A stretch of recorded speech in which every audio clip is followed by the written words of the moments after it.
Hey guys, welcome back to my channel. My name is Marnise Nicole and today is Artist Diary number 17, and it's been a little bit since my last update. The last time we left off, I was just about to have next gallery event or art show where I was exhibiting a lot of my pieces. I exhibited 10 pieces in all. This was the last piece I added. This is Plus Heart, and it's along with my Plus series. You've seen the first one a little while ago. I'll insert that picture here just so you're familiar with it. And this piece in particular, I'm very proud of because I had this idea.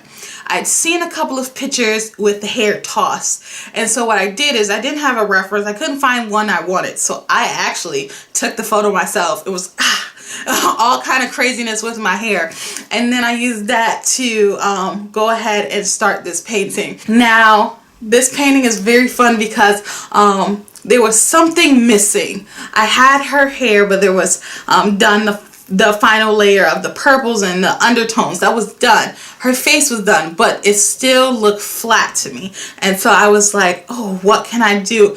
And so sometimes you need to step away from a painting. I really wanted this painting Plus Heart to be in that show. I wanted to have something to go alongside Plus Love because I wanted to show that this was going to be a part of a collection, but I wanted to show kind of the range the collection would go into. And I wanted this piece in the show, but I couldn't figure out what it was missing. And I didn't want to just copy the technique that I used in Plus Love. I wanted it to be, I just needed to find it. And I'm a very unorganized thinker. I'm a very kind of right brain creative, and so it was hard for me to sit and stare at the painting and figure out in that moment. And so sometimes what you have to do, even if you're in a time constraint, even if you need to get it done, sometimes you just gotta walk away. You just gotta let it sit. You gotta get away from it. And so it may not have gotten into the show, but it was walking away from it that gave me that time and that break I needed to reflect and figure out what I wanted to do. And not even a couple of hours later, I was back at it doing some updates, adding the hair, doing the little dots. And if you can look in, you'll see like different X's here. Whoever can count the number of X's in here and put in the comments, good for you. But yeah, so I was doing that and I finished it. And it's great, and I love it more because I actually did something with the background, and I almost never do anything with the background. I almost always painted a solid color, and I've just now begun working with different backgrounds, and this one is a simple background, but it does give it a little something extra. And overall, Plus Heart is one of my favorite pieces I've done this year, and I keep saying that. I feel like you always have a new favorite piece because you're always growing and you're always learning, so there's something. And like I said in my last update, after I finished this piece and after I went on to show at that exhibit, I haven't painted. And that was actually harder than being so hyper focused on painting and getting stuff done. It's hard to put down the brush, and it's hard to stop giving that output and giving that exercise, because part of the fun of painting, part of the joy of it is that I get to unleash something. Whatever my mood is, I get to put it out on the paper or the canvas or what have you. And so I haven't been painting since the 9th of March, and I think we're around the 17th today, so that's a pretty long time not to have picked up a paintbrush, not to have touched a canvas. And it's been odd because what do you do in that time? So that's something else I wanted to talk about in this diary today. I wanted to talk about what I've been doing if I'm not painting. Well, the number one thing I've been doing is watching TV, and that may sound like, huh? That's not really a part of that. That doesn't match, but it does, and here's why. I watch TV not very often. I watch TV after work for a couple of hours. There are certain shows that I watch religiously, like NCIS. I love that show. But overall, I don't really watch that much TV. And so I spent the last couple of weeks watching TV, watching movies, seeing what's new, seeing what's out there, getting into someone else's character development, getting into someone else's story. Because when I'm painting, I feel like I'm telling a story with each picture. And this picture in particular behind me, I named it Plus Heart because she has a lot of heart. She has a lot of moxie. She has like a lot of attitude, and I wanted her to give it to you. And so you can see that she's kind of a little feisty person. She has attitude, she has presence of mind and presence of spirit, and that's all showcasing in this painting. That's why it has a lot of movement. That's why it has a lot of colors. That's why it's very bold strokes.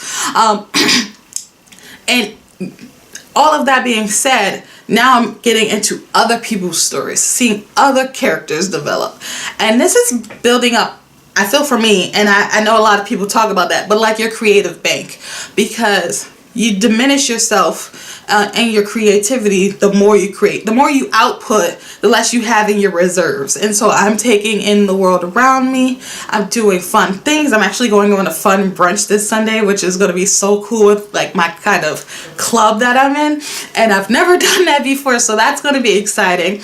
And I'm just going out to the movies. I'm having a good time because you need life experience and you need joy. You need just experience in general in order to create. And so that's what I've been focusing on: having fun, bringing in joy, creating a mood that I'm excited and happy, and I have all of that to draw from.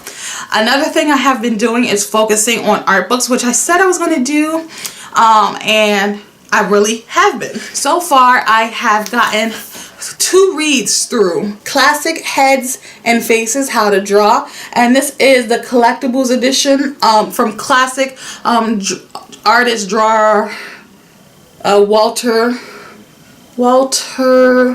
Foster. Foster. He is apparently just like iconic.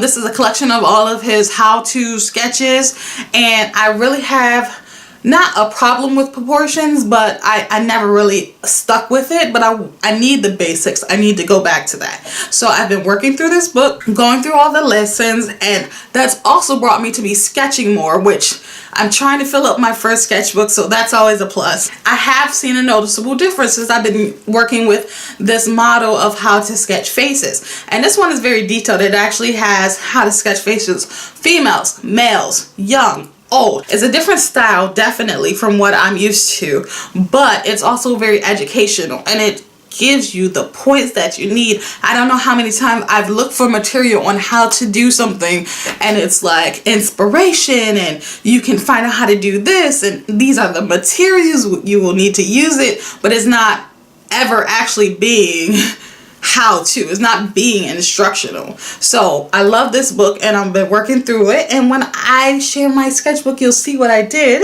With that being said, I've also have a new art book, sketchbook, and this one, if you're younger, maybe you shouldn't get it.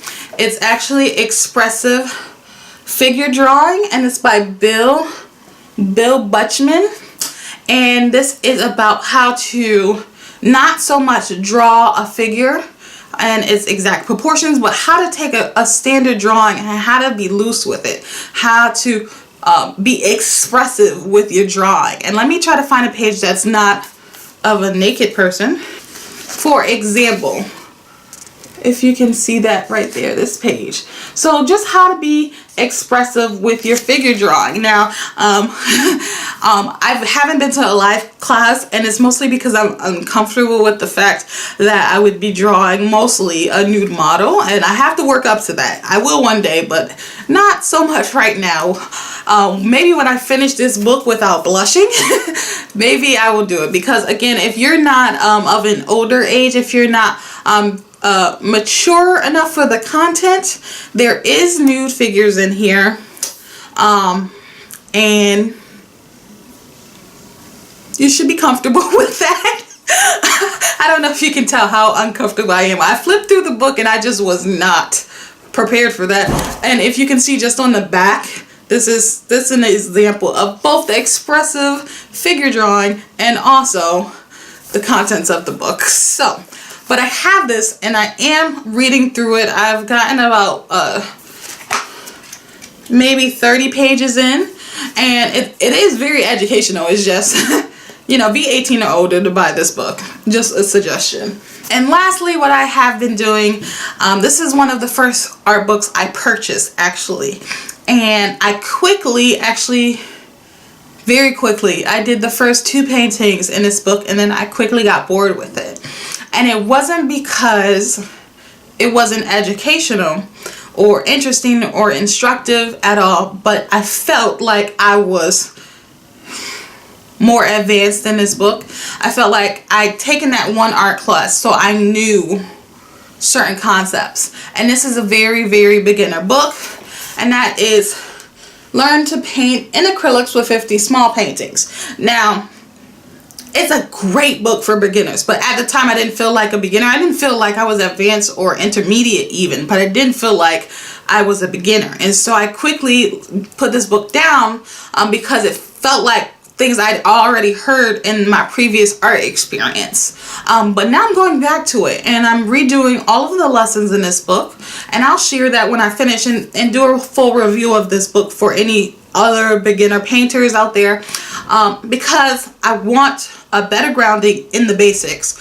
And I've only been painting a year, and I've also only had 1 semester long art class before I began my whole painting journey. So I do know the basics, but I'm not as strong in the basics that I would want to be. So that is what I'm working on with this. I'm getting the basics. Each painting, each of the 50 paintings is a different lesson on a different concept, and I'll build on that on my own time, but just to have something to focus on, doing this. And the last thing I'm doing since I'm not painting is getting back into watching live YouTube lessons and painting along them. I started off several months ago, actually it was last year this time, and I was painting exclusively through live lessons on YouTube.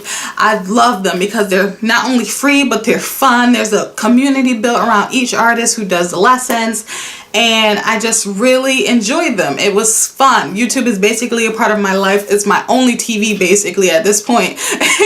And it just was fun to find this community on YouTube and to be able to paint along, have these excellent lessons, have these very instructional things where you can also interact with the artist and all of that. You know the deal. You're on YouTube, you know how it goes.